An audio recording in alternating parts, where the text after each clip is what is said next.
Hey lads, welcome to the Trash Picture Show. As you know, I love action figures and I also have a big soft spot for Alien 3.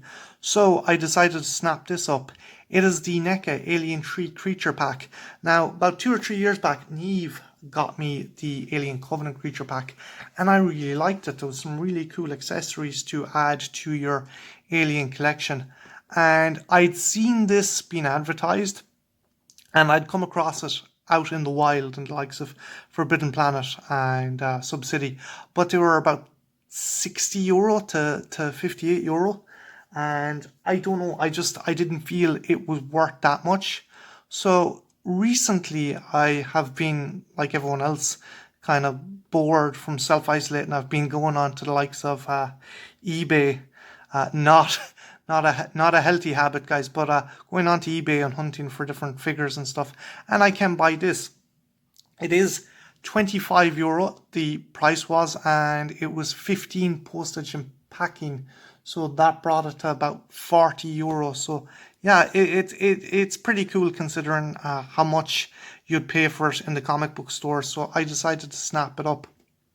Again, really cool creature pack. Comes with the Doberman Spike, the Queen Chestburster. I have an issue with that, but I'll get into it in a while. The Queen Facehugger and the Bambiburster. So yeah, very cool kind of creature pack. I do like the Alien Queen. I just think the main issue I have with it is the scale. The kind of chest burster Queen that came out of Ripley was not this size. So I think this is maybe what would have happened if it had grown to a bit more maturity.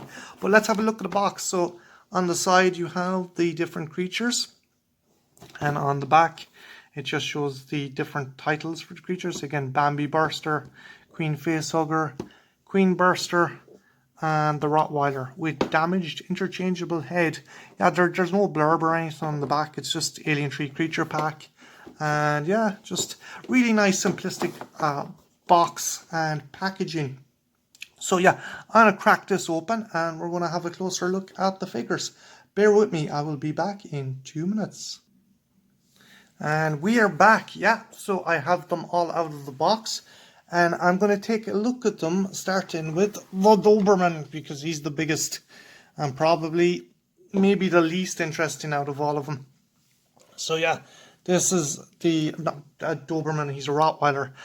This is Spike the Rottweiler, who was in the theatrical cut of Alien 3. And he is the host for the runner. I think the sculpt from the body is maybe reused from the Nightmare on Elm Street 2 Special Edition Freddy, the one that comes with the two human-headed Dobermans. He also comes with a secondary head here of him being attacked by the facehugger. You can see where the facehugger might have grabbed onto him. Like one of the prisoners asks, who'd do that to a dog? Basic kind of plug, kind of hole for the head there. I'm going to try and change the head here.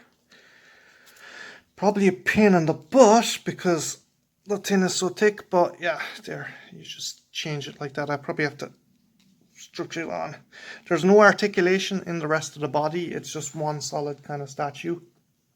I may use this guy for something else, maybe a diorama where a character has a guard dog or a pet or something. But yeah, no, it's a nice addition. I myself, I think I would like to have gotten maybe the ox carcass and just had the bovine ox carcass. But yeah, nice detailing, nice paintwork there. Just not too exciting. Nothing too exciting. Next, I'm going to have a look at the Queen Chestburster. Now, as I said, this thing is way too big to have come out of Ripley. My guess is it's just kind of their interpretation, what she would have matured into. Yeah, in the theatrical cut, it came out of Ripley and it was just, you didn't really see its arms or legs. I don't think you just saw its head and its tail whipping around. And yeah, but really nice detailing and really nice articulation. Just try and zoom in there, try and show you what you can see. So yeah, nice kind of brown mottled color. And yeah, it's the tail. Yeah, the tail can be flexed and put out.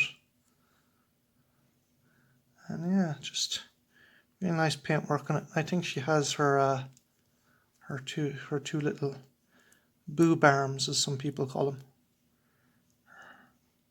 Just her little arms underneath. When she grows bigger, she'll have more use for them. But yeah, no, it's pretty cool. There was a very strange kind of version of this in the Dark Horse comic that swims out of Newt's mouth and into Ripley's. I would have thought that might have been interesting maybe to do as well. But yeah, again, some articulation in this. Very like the baby Neomorph you got in the creature pack. But yeah, by and large, really cool, really nice design. Nice job with colouring. Just, I think this is NECA maybe taking liberties and making something of their own, because we didn't really see a creature like this in Alien 3. We saw something to the effect in the end, and we did, I think, in the special, the NECA Alien 3 Collector's Edition runner, we get more of a faithful kind of interpretation of the Queenburster. But again, this is pretty cool and would be a cool addition to any display. Next up we have the Bambiburster, the baby runner. This is actually really nicely designed. Again, this has the same kind of sculpt as the Neomorph infant. And yeah, just show you here, the mouth can be opened. And it also came with this. This is the tongue that you can put in.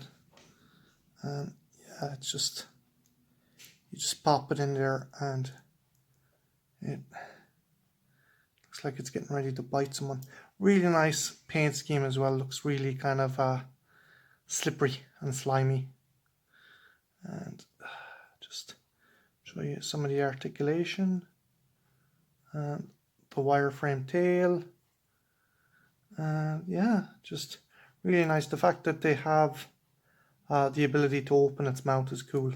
I would just be careful. This was taped to the front of the package, the box, but you could easily miss it. So just, if you buy this, make sure you do not forget to check the packaging for this. Don't throw out the box till you make sure you have the inner jaw. It's a nice addition, and yeah, this is really cool. This actually reminds me of the video game Alien Trilogy, because one of the enemies was a young Dogburster. Just the only way that attack you would come forward and bite you with its inner jaw. But yeah, really nice sculpt.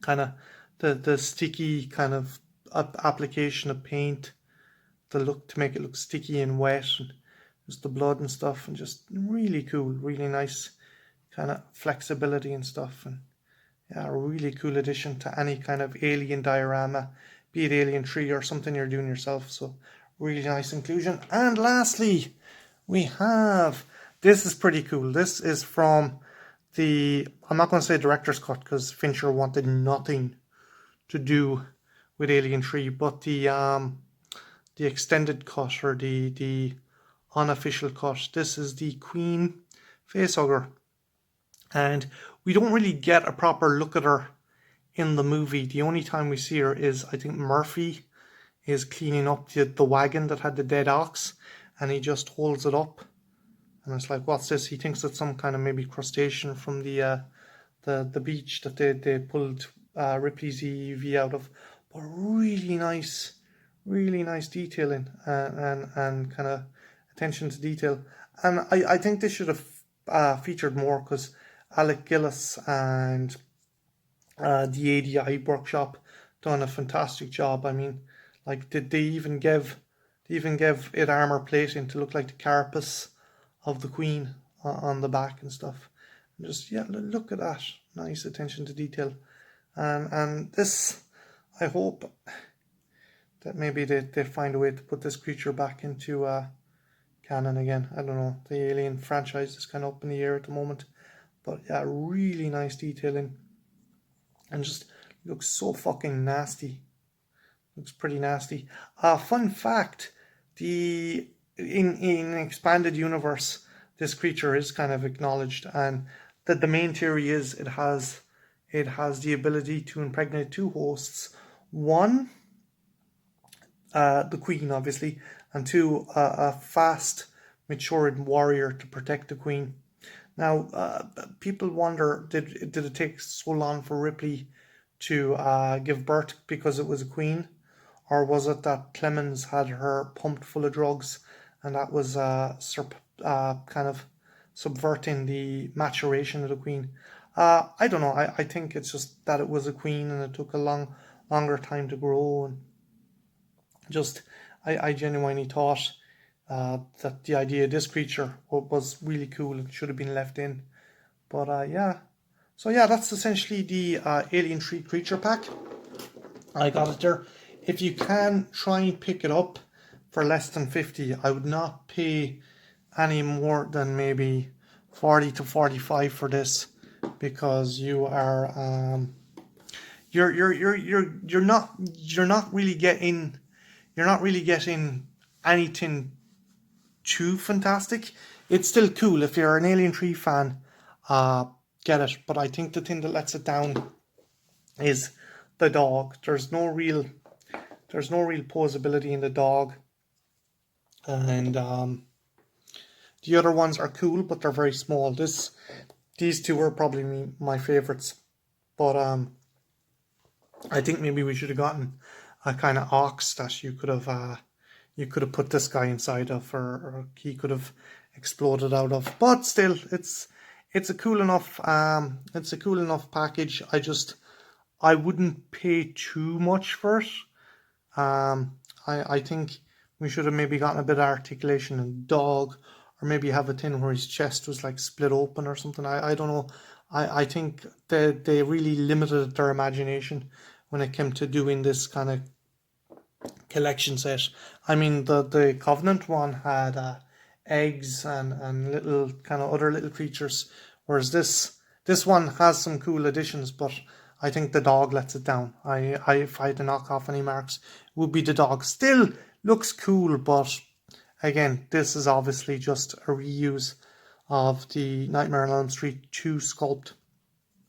And I think they could have included maybe, again, the split open ox, or even one of the corpses of Newt or Hicks or something, just to kind of round it out. I know it is a creature pack, but yeah, so that's my review. As an Alien 3 fan, I really like it. I do think it lets itself down, but if you're an Alien 3 fan and you can find it relatively cheap, pick it up relatively cheap, but do not part with more than €50 or even €45 for the set. So yeah, have you got this set? What did you think of it? And yeah, what is your favorite kind of creature or sub-creature from the Alien franchise? Leave your answers in the comments below, and have a good one. Take care. Bye now.